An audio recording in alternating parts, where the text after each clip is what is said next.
আজ যদি সত্য মিথ্যা নিয়ে কথা বলতে যাই, তাহলে আমাদের আলেম সমাজকে আমি বলবো, বিশেষ করে তাদেরকে আমি একটা জিনিস ইঙ্গিত দেব যে আপনারা জুমার খুতবাতে জোর গলায় সত্য কথা বলুন। আর আপনি সত্য বলছেন না বলেই তো বলছে পান খান মুলি সাহেব। যেই দিন সত্য কথা বলবেন সেই দিনই বলে মুলি সাহেব মনে হচ্ছে অর্ধেক ব্যাটিং পত্র আপনার গোছাতে হবে। সম্মানিত ভাই বাবা জীবন, জাস্ট আলেম সমাজের কাছে আমার অনুরোধ থাকবে, আমি কোনো আলেম নয়, তবুও আমার অনুরোধ থাকবে যে আপনারা সত্যের সাথে মেম্বারের মধ্যে কথা বলুন।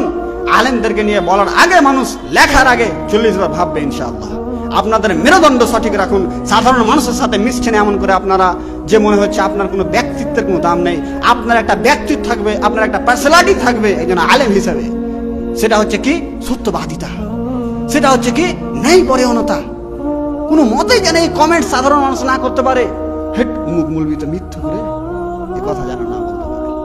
তারপরে চলুন সম্মানিত ভাই বাবা জীবন, আমরা এরপরে হাদিস এবং কোরআন থেকে সত্য মিথ্যা সম্পর্কে জানি। আল্লাহ রাসূল সাল্লাল্লাহু আলাইহি ওয়াসাল্লাম বলছেন, লা তাকুল লিল মুনাফিকিনা সাইয়্যাদুন ফা ইন্নাহু ইন্নাকা সাইয়্যাদুন ফাদ আসখাতুম রাব্বুকুম আজ্জাহ ওয়া আজ্জাহ। আল্লাহ রাসূল সাল্লাল্লাহু আলাইহি ওয়াসাল্লাম বলছেন যে তুমি এমন মুনাফিক ব্যক্তিকে নেতা হিসেবে গ্রহণ করো না। মুনাফিক ব্যক্তিকে যদি নেতা হিসেবে গ্রহণ করো তাহলে তুমি তোমার প্রতিপালককে অসন্তুষ্টিত করলে। আমি জানি মেম্বার সাহেব যে মিথ্যুক গুন্ডা, এরপরে তাকে মেম্বার হিসেবে নির্বাচিত করে ভোট দিলাম। আমি রাজনীতি করছি তা নয়, রাজনীতির বিরোধিতা করছি তা নয়, জাস্ট আপনাকে হকটা বুঝাবার একটু চেষ্টা করছি। আমি জানি যে অমুক ব্যক্তিটা মিথ্যুক, তারপরে ওকে আমি দায়িত্বে উঠিয়ে দিলাম 2-4 হাজার টাকার লেগে। আমি জানি বিচারক সাহেবের মিথ্যুক, এরপরে ওকে আমি বিচারে ডাকলাম। কেন? আমি যে মিথ্যুক, যদি মিথ্যুককে না ডাকি তাহলে যে বিচারে আমি সফল হতে পারবো না, বিচারে তো আমি পরাজয় হয়ে যাব। সম্মানিত ভাই বাবাজি, আল্লাহ রাসূল সাল্লাল্লাহু আলাইহি ওয়াসাল্লাম আরো বলছেন, কোন ব্যক্তি মিথ্যুক ব্যক্তিকে যদি বলে, মুনাফিক ব্যক্তিকে যদি বলে যে হে আমার নেতা, অর্থাৎ তার প্রতিপালককে সে রাগান্বিত করলো।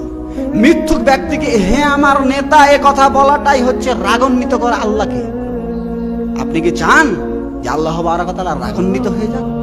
যদি না চান, আজকেই মিথ্যুক ব্যক্তিকে, মুনাফিক ব্যক্তিকে নেতা হিসেবে গ্রহণ করা থেকে নিজেকে বিরত রাখুন। এটাই আপনাকে জোরালো নির্দেশ থাকবে। সম্মানিত ভাই বাবাজিগণ, আরো আমরা সত্য মিথ্যা সম্পর্কে আলোচনা করবো ইনশাআল্লাহ।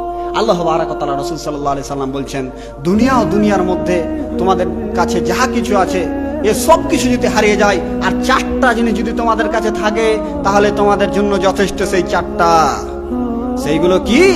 আল্লাহ রাসূল সাল্লাল্লাহু আলাইহি সাল্লাম বলছেন, 1 নম্বর, তোমাদের মধ্যে যদি আমানত রক্ষা করার জ্ঞান থাকে তাহলে দুনিয়া ও দুনিয়ার সবকিছু হারিয়ে গেলেও সমস্যা নেই।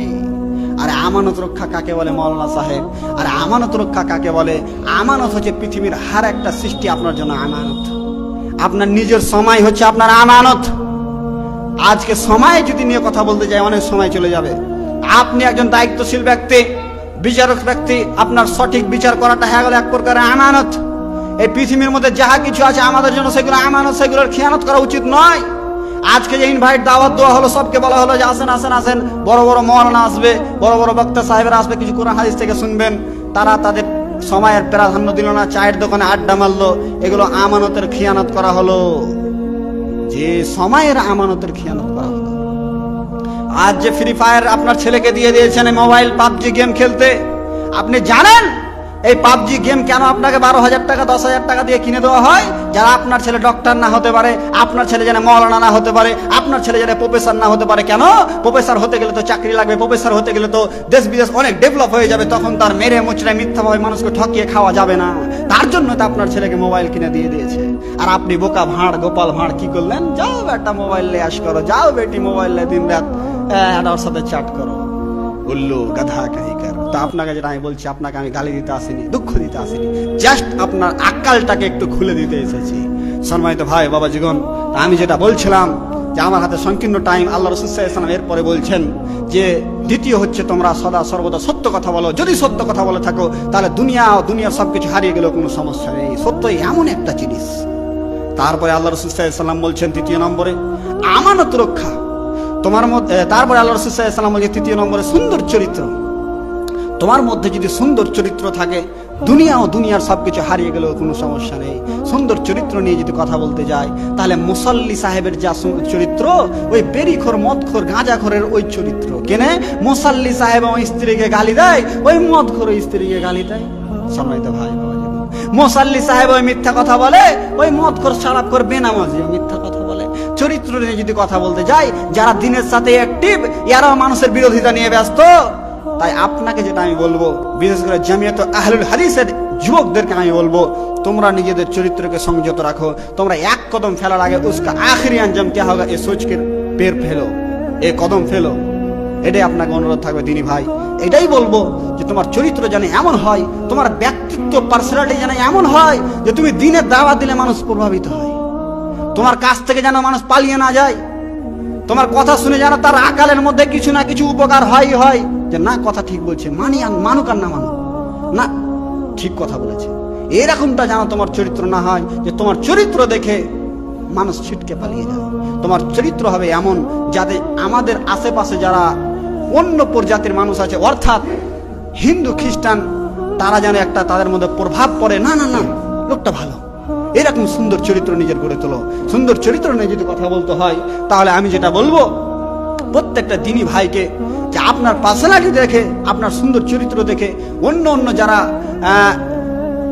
মানহাজের মধ্যে রয়েছে, আকীদার মধ্যে রয়েছে, তারা যেন বুঝতে পারে যে না না না এরাই সঠিক, এরকম চরিত্র যেন তোমার মধ্যে হয়।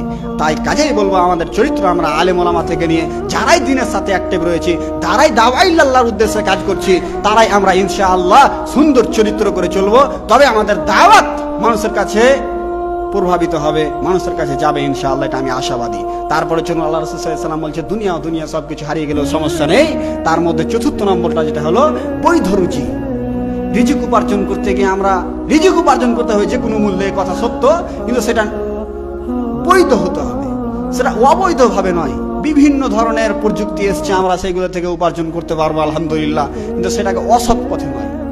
রিজিক উপার্জন করতে গেলে মস্তিষ্কের সাথে সাথে হাতও লড়াতে হয়। কিন্তু আপনি একজন রাজমিস্ত্রি মানুষ, রিজিক উপার্জন করতে গিয়ে হাজিরিতে নিয়েছেন, শুধু 5 মিনিট কাজ করছেন আর বসছেন, এটা বৈধ রিজিক হলো না, এটা অবৈধ এক প্রকার হয়ে গেল।